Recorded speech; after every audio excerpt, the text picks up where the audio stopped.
Okay, we have some breaking news to bring you now as GoFundMe says the Freedom Convoy protest is in violation of its terms of service and no more of the $10 million raised will go to the organizers. Police moving in to end the 3-week protest over COVID rules that has paralyzed the Canadian capital for weeks now. GoFundMe has reversed a decision to redistribute money given by thousands of donors to the Canadian Freedom Convoy protesting COVID-19 regulations. Narcissistic, self-righteous idiocy.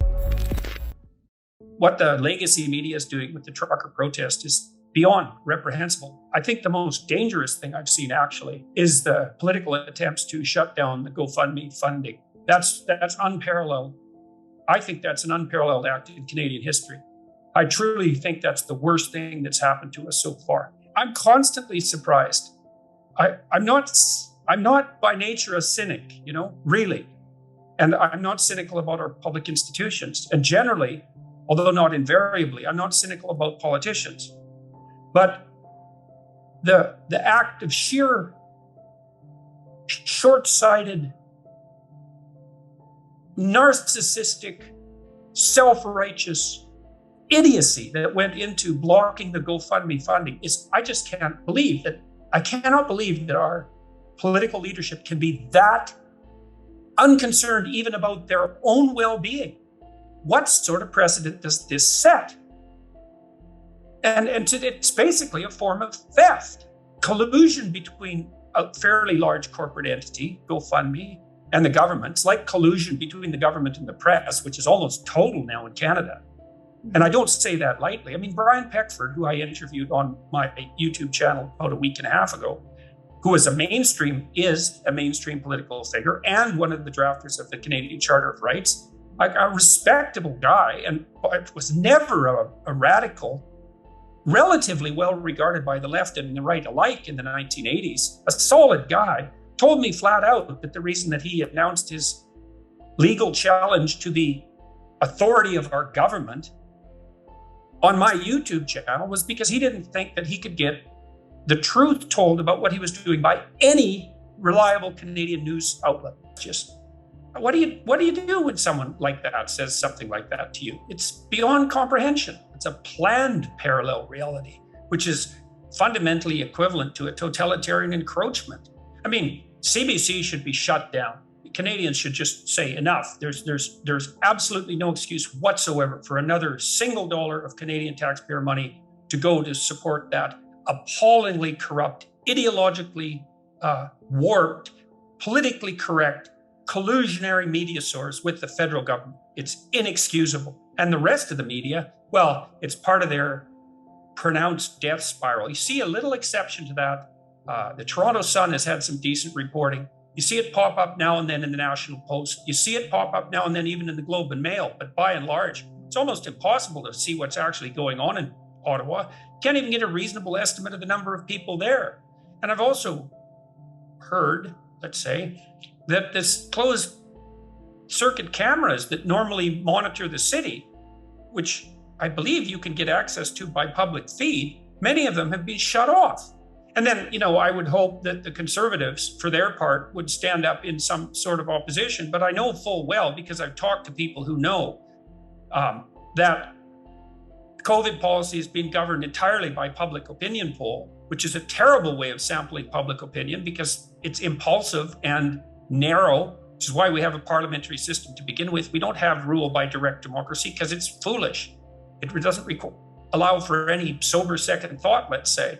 And so the politicians scare the public, and they do that with the collusion of psychologists and behavioral experts, scare them into compliance. And so then they're all scared, and then they sample public opinion, which is terrified by misinformation, and say, oh, look, people support more mandates, and that scares them further, and away we go.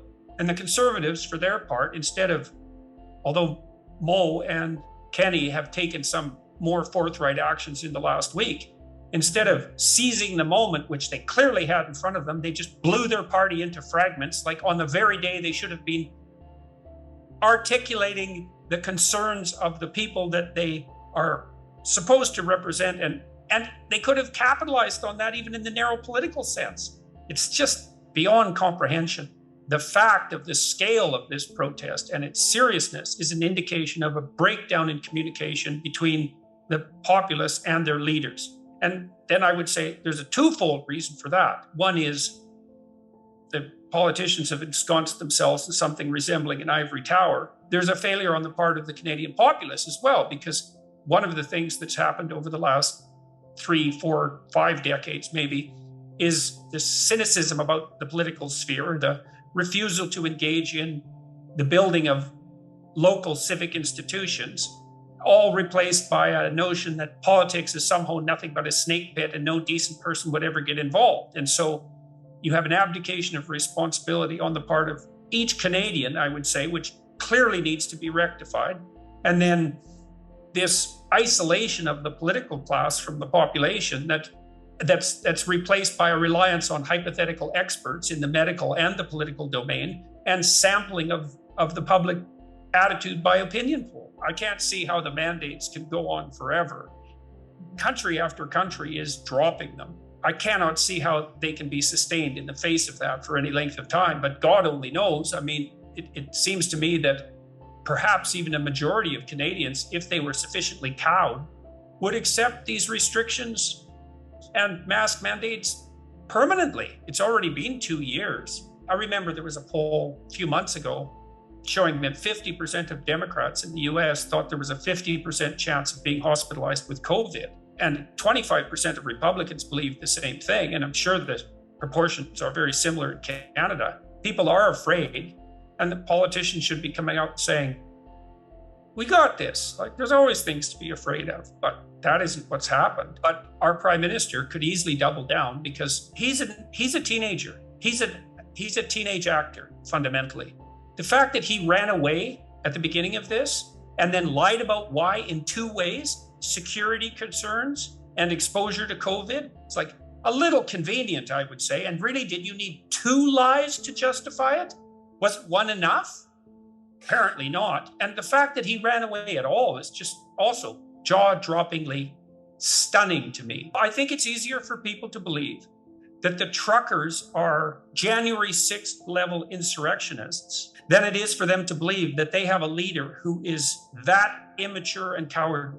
Because think about it, I mean, both of those are both nasty pills to swallow. But if you're a middle-of-the-road Canadian and you've had an implicit belief in the stability of your political institutions, which is reasonable because they've been incredibly stable, you believe in the general goodness of your leaders, which has also been a valid presumption, and now you're forced to swallow this pill, which is, no, things are so bad that your leader, who's a teenage actor, literally ran away in the face of some political opposition, or these people can't be trusted. Well, obviously, it's much easier to believe that the truckers can't be trusted.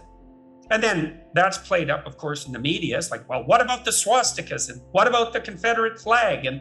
And people also still trust CTV. They still trust CBC, especially older people. And it's no wonder they do, because once you could, and they're not up on the technological revolution, and no bloody wonder, because who is? And so people are being asked to abandon faith in some sense in political establishments and political leadership, or demonize the truckers. Well, it's not surprising they picked the latter.